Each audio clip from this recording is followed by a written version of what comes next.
Welcome to Chef Carter's Cooking Corner. So today on Chef Carter's Cooking Corner, we're going to be making maple cinnamon whipped cream. So if you're new to my channel, make sure to subscribe and like this video. All right, so let's get started. So it's very simple. I took 1 cup of heavy whipping cream and 1/4 cup of pure maple syrup. And then a dash of cinnamon.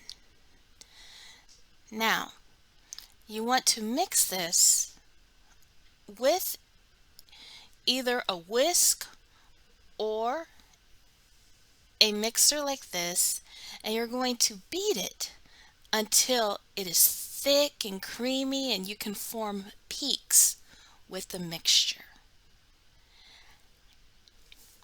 And that's how simple this recipe is. Once it's ready, this is what it will look like.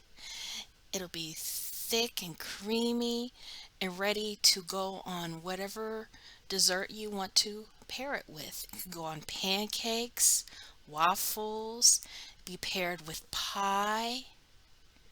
All right, well, thank you for stopping by Chef Carter's Cooking Corner. Remember to like, subscribe, share, and stick around and watch more videos. All right, thank you for stopping by. Stay safe out there. Take care.